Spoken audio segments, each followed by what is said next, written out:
started writing the first few pages in Healing the Heart, at that moment sebenarnya pun memang I was really down. And how I managed to climb up the ladder back is when sometimes my own writing can actually help me to be my coping mechanism to survive and go on with life. So orang cakap, so when I write, and then it suddenly give me some sort of comfortness and also peacefulness. And from there, orang cakap bila kita dah banyak, orang cakap reading our own words, and kita pun dah actually acknowledge, oh, this is how I feel. So actually writing, it honestly, it helps a lot. I think it also helps many people out there who are actually facing life problems and all, because I also received sharing in my DMs. They say that writing had actually helped them a lot, and some of them also had write their own ebooks and also self-publish their own books. They also told me that they actually love writing. They said when they write, they feel like they're being themselves. So from there, I think that is also one of the moments that helped me to climb up the ladder again. And then when it's the end of finishing that book, I feel like, there's some sort of feel like, oh, I'm alive again. The book has finished, and parts of me which are broken, they're all had healed. So yeah, that's some of the stories. So I always hold this, and I want everybody to listen and hold this to your heart. Whatever that Allah do in this dunya, it is only for your own good. Dia tak boleh not for your own good. It has to be for you, and it is never against you. It has to be for you. Even when you don't understand, even when you feel like, man, why am I the one being tested? Kenapa? It has to be for you. And if you went through, you just take time, sit back.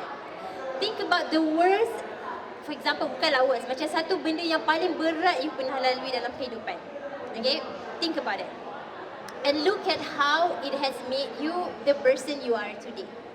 And if we want to sit down and talk about this, I believe semua orang boleh ceritakan one black, dark moment in their life. But, it will somehow rather change you into something. Like just now Nadirah was saying, she went through anxiety, and look at what Allah has given her today. You went through something difficult, you were depressed, you went through anxieties, and look how Allah rewards you. This is mercy. Because it is not easy. So you went through so many things in life. Okay, even for myself, I went through so many things in life. So when you went through something, just ingat, Allah says in the Quran, this is something that I always share in my in my Instagram or my Facebook. Allah says, La yukallifullahu nafsan illa wus'aha. Allah says, I takkan bagi you something that you cannot go through. Takkan. So apa saja yang you went through, is that because Allah trusts you that you can went through this. So if Allah trusts you, then why are you doubting yourself? Why you like telling yourself, no, I tak boleh buat, no, I tak pandai, I tak cantik, ini, I itu, kan? So when you went through something, hold that, hold that Quran, hold that ayah into your heart and say, no, I can't go through this. Because if it's not for Allah, because Allah says something in the Quran and Allah is not lying.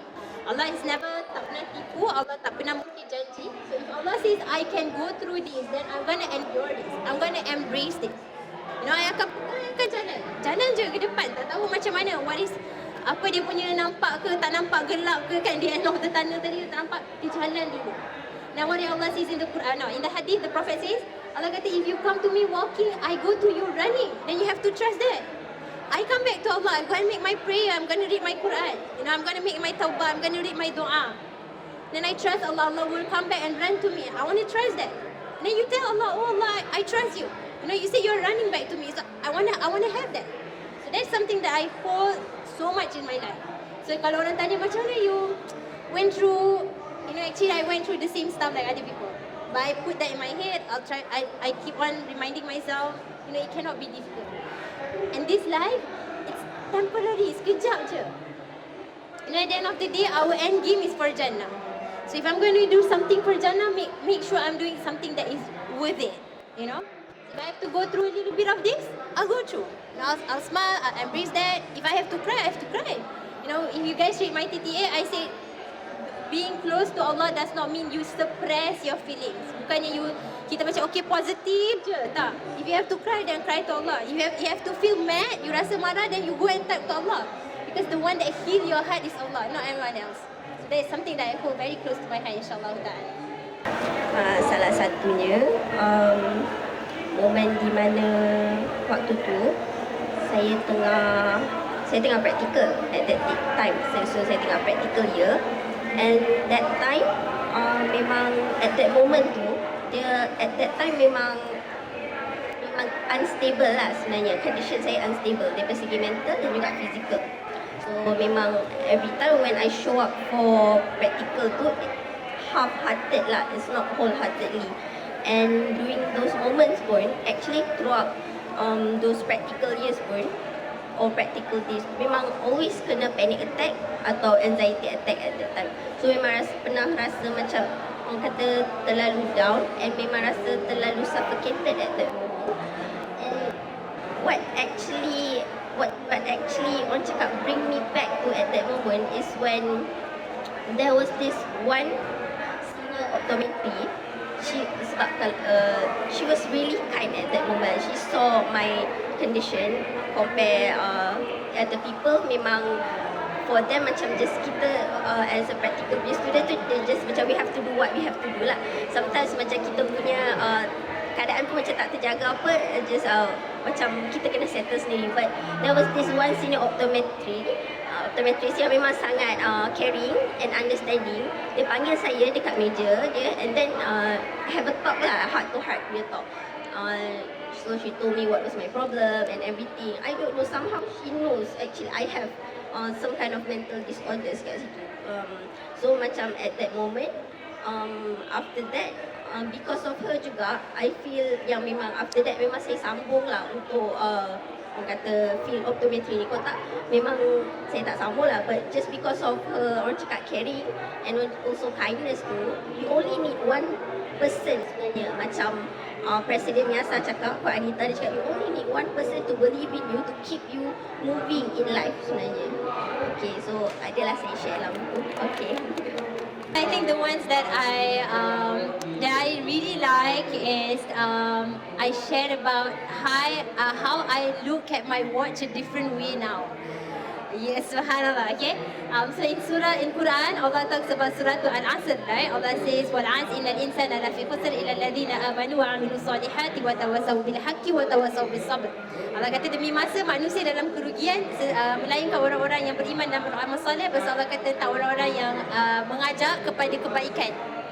Mengajak kepada kebaikan tu dengan watawasau bil haq, dengan hak dan sabar, okay? So I cerita, you know, like how we invest so much on our watch, but we're still late for our prayers, subhanallah. So when Allah says demi masa manusia sesungguhnya dalam kerugian, okay? Kita dah tahu kan orang yang dalam kerugian tu. And subhanallah, every single time when I look into my watch, I said, spending like what perhaps like this one cost me like 1,000, okay? Spending like 1,000 on your phone, okay? Don't just say watch, now you have your phone, okay? And you're still late to prayer. And subhanallah, I'm telling you, okay, your phone has all this adhan, has all this Google Calendar, has all this alertness, alarm and whatnot. But hello friends, we're still late for prayer, right? Ni kita belum cakap benda lain lagi, kita baru cakap pasal prayer. Belum lagi yang macam semayang subuh, kita lambat pergi kelas, lambat pergi kerja, lambat tunaikan hak orang dan sebagainya, you know. So I said when I wrote this reflection, dah lah hantar pasal manuskrip pun lambat.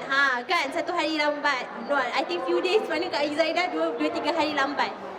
So I said, subhanallah, when we talk about time, you cannot pause it. You know, Allah gives you like 24 hours for everyone. But that's one thing that we can reflect upon, the time when we submit to Allah. You know, like we can do so many things, but when we give a little bit to Allah, it's like a rush once, you know. So kalau you rasa macam, bila habis tulis reflection, tak tengok jam jangan nanti jam cakap ya dekat hari akhirat. Pakai kat tangan. Semayang lembab juga. Macam tu. Dah dengar azan tak pergi juga masjid. Sekian, terima kasih. Kan? So ingat sikit kan. Handphone punya mahal nanti dia testify dekat you on the day of judgment. Handphone iPhone yang terlatest semua ada. Sekian, dia ni lah orang yang datang lambat pergi semayang subuh, contoh kan. So I think when I wrote this reflection, it hit me the most because when we talk about time, we subhanallah, we don't really appreciate time. You know, like we we just take it for granted because it's free, you know, it's something that we don't have to pay for it. So itu satu benda yang sangat affect, orang kata affect me lah. Okay, tapi banyak lagi lah sebenarnya, 21 pun semua affect.